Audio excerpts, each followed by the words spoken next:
7 member bench discuss చేశారు అధ్యక్ష.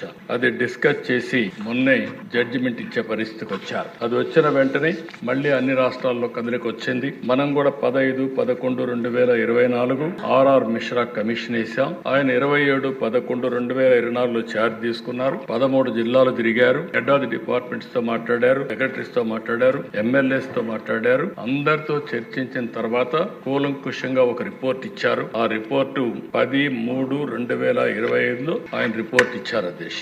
ఈ రిపోర్ట్లో అధ్యక్ష 59 కులాలు ఉన్నాయి. ఈ 59 కులాల్లో ఆయన అధ్యయనం చేసిన తర్వాత group 1 most backward Relli sub group 12 క్యాస్ట్లు, గ్రూప్ 2 మాదిగా సబ్ గ్రూప్ 18 క్యాస్ట్లు, గ్రూప్ 3 రిలేటివ్లీ అక్కడ గ్రూప్ 1 మోస్ట్ బ్యాక్వర్డ్ అన్నారు అధ్యక్ష, గ్రూప్ 2 బ్యాక్వర్డ్ అన్నారు అధ్యక్ష, గ్రూప్ 3 రిలేటివ్లీ లెస్ బ్యాక్వర్డ్ అని చెప్పి పేరు పెట్టి మాలా సబ్ గ్రూప్ 29 కమ్యూనిటీస్ ని కలిపి రిపోర్ట్ ఇచ్చారు అధ్యక్ష.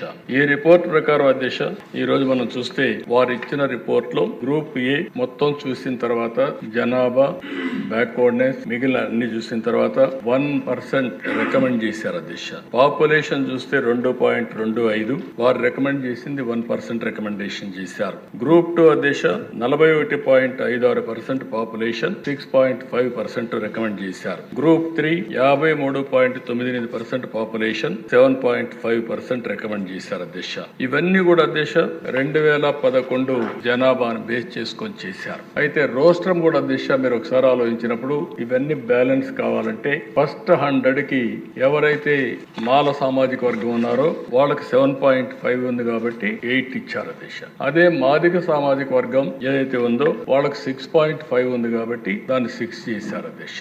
ఇంకొక పక్క 1% రెల్లీకి ఇచ్చారు అధ్యక్ష. 200 వచ్చినప్పుడు మాల సామాజిక వర్గానికి 7 చేసి మాదిగ సామాజిక వర్గానికి 7 చేసి 1 వచ్చి రెల్లీస్ కి ఇచ్చారు అధ్యక్ష. ఇది ఒక క్లారిటీ ఉండాలి అధ్యక్ష అందరికి. రోస్టర్ అన్నప్పుడు 6.5 అయితే ప్రాబ్లం వస్తుంది. 100కు 6.5 ఇవ్వలేము. మాల సామాజిక వర్గం 7.5 అయితే 7.5 అన్నప్పుడు హాఫ్ ఇవ్వలేము. ఈ రెండు ఆలోచించి 200 పాయింట్లు తీసుకొని రోస్టర్ ఎస్టాబ్లిష్ చేశారు. ఫస్ట్ 100కు ముందు చేశారు, నెక్స్ట్ 100కు చేశారు. ఫస్ట్ 100లో బ్యాలెన్స్ కాదు కాబట్టి సెకండ్ 100లో అందరికీ బ్యాలెన్స్ ఎడిగి పెట్టారు. మూడో దిశ ఇది బ్యాక్లాగ్ ఉంటే 1 ఇయర్ వరకు బ్యాక్లాగ్ పెట్టారు. ఆ బ్యాక్లాగ్ ప్రకారం ఇవ్వడానికి కూడా రికమెండేషన్ ఇచ్చారు. అంటే రిజర్వేషన్స్ ఏ విధంగా వస్తాయంటే ఫస్ట్ 100 పోస్టులు వచ్చినప్పుడు 8 పోస్టులు ఎస్సీ అంటే మాల సామాజిక వర్గానికి వస్తాయి. మాదిగ సామాజిక వర్గానికి 6% వస్తాయి. 1% రెల్లి సామాజిక వర్గానికి గ్రూప్ 1కి వస్తాయి. 3 కలిపితే 15% అవుతుంది.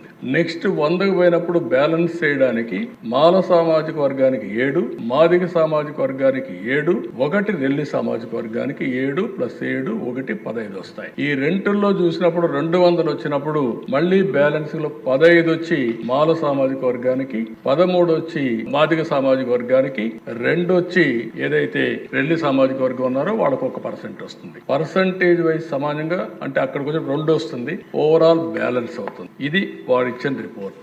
దీనివల్ల 200 ఫస్ట్ 100 పాయింట్లు వచ్చినప్పుడు మాల సామాజిక వర్గానికి ఎక్కువ వస్తాయి. రెండో 100 వచ్చినప్పుడు బ్యాలెన్స్ అవుతుంది. ఓవరాల్ గా చూస్తే 6.5, 7.5 1% బ్యాలెన్స్ అవుతుంది. ఇది వారు ఇచ్చిన రిపోర్ట్ అధ్యక్ష. ఈ రిపోర్ట్ ని యాక్సెప్ట్ చేయాల్సిందిగా ప్రతి ఒక్కరిని కూడా రిక్వెస్ట్ చేస్తున్నా.